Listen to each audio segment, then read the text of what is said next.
سلامونه ستاسو ملګری حمزوي یوسفزی یم او ډیره د خوشبختۍ موقع ده چې مونږ د تحصیل ثوابای نوی میر صاحب هغوی ته مونږ خواست وکړو او سمدستي هغوی مونږ سره رالل دلته کې زمونږ د خان الخوانین ګجو خان بابا مزار ته دلته کې رالو د هغې وزټ یې وکړو د هغې هغه ټول بلډینګ یې وکته دلته کې کسانو سره میلاو شو مونږ هغوی ته خواست کوو چې دلته تاسو رالی تاسو ډیره زیاته شکریه هم ادا کوو چې تاسو وخت وباسو مصروفیاتو نه دلته کې تاسو د حالاتو کتل دغه بلډینګ مو کته دې کې د دې په حواله سره او د ګجو خان بابا د مزار په حواله سره مونږ سره خبرې شریکې کوي. اعوذ بالله من الشیطان الرجیم بسم الله الرحمن الرحیم. زه مننه کوم د خپل ټولو وروڼو خاص کر د حمزوي او سره د هغه چې کوم ملګري دي د هغې د ټیم د ټولو وروڼو عزیزانو موږ دلته کې د پولیس ټریننګ سنټر کې یو پاسینګ آوټ پریډ او د هغه یو پروګرام و هغې سرمني له راغلي وو او دوی موږ ته دا وویل چې یاره د باباجي د مزار موږ د پکار دی چې لږ چکر ورته ولګو وګورو دا میره وګورو نو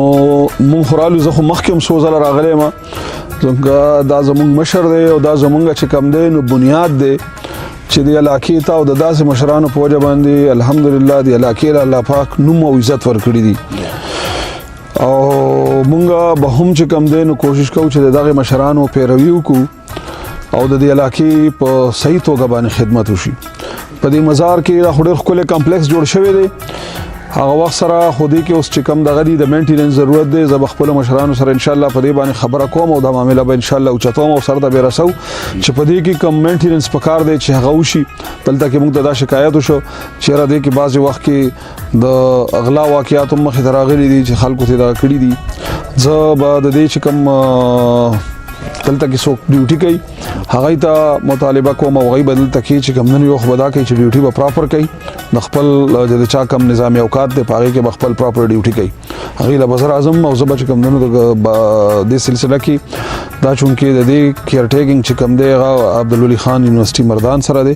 هغوی سره به هم د هغوی هاي افسر به هم زه ملاقات کوم چې د دې دپاره یو پلان تیار کړي چې د دې د مینټیننس دغه سره وشي. الحمدلله دا د مونږ دا روډ ورته را روان کړی دی او ډېر بهترین روډ ورته جوړیږي او ډېر کلاو روډ جوړیږي ډېر سټینډرډ روډ ورته جوړیږي او ورسره چې کوم دی نو د سپیکر صاحب په تعاون باندې او د سپیکر صاحب په کوششونو باندې د میرا کې چې کوم دی د پیهور های لیول کینال ایکسټنشن پروجیکټ ډېر په تیزۍ سره په هغې باندې کار روان دی او تاسو که څوک راځئ کتې شئ نو دا میرا چې کوم دا نو د دې میرې هغه شکل بدل شوی دی او دې کې انشاءالله چې کله دا اکټیویټي شروع شي دا اوبه ورته راشي نو د دې میرې قسمت به راویښ شي او بهترین د دې میرې د دې ځمکو چې څومره قیمتونه دي هغه څومره په بره باندې لاړل او دا میره اوس چې کوم دی هغه میره نه ده پاتې بلکې دا د زراعت دپاره یو بهترین موزون ځای جوړ شو او دې ته روډ راغی دې ته اوبه راغلې دې کې نهرونو جال خورېږي دا د لګیا دي کار پې ډېر تیزۍ سره روان دی نو انشاءالله موږ دا مطالبه به هم کوو د خپلو مشرانو نه هغوی سره به زه په دې باندې انشاءالله کښېنم او چې زما نه په ذاتي توګه باندې څه هم کېږي نو د خپل بابا د خان ګجو خان بابا د دې مزار د دې ښکلا دپاره د دې د تزیین او د آرایش دپاره د دې د صفایي دپاره به هر ګام پورته کوم زه به چې کوم دی نو زه انشاءالله اوس د خپل ټي ام ای چې څومره ملازمین دي ټول ورته راولم چې ډومبیا خو په دې کې فل فلج صفایي وکړي او بیا چې څه د دې نه کېږي چې زموږ کم فنډس په هغې کې را کېدی شي چې د دې آرایش د دې تزیین او د دې ښکلا باندې مونږ ولګو انشاءالله. زه ډېره مننه کوم د خپل وروڼو یو ځل بیا چې دا موقع په لاس راکړه او دې ځای ته راوغوښتو او چې دا د دې موقع جایزه واخلو دا وګورو خو الحمدلله لږ ونه کې معمولي ضرورت دی د مینټیننس او به الله پاک کوي انشاءالله. ډېره مهرباني. السلام علیکم.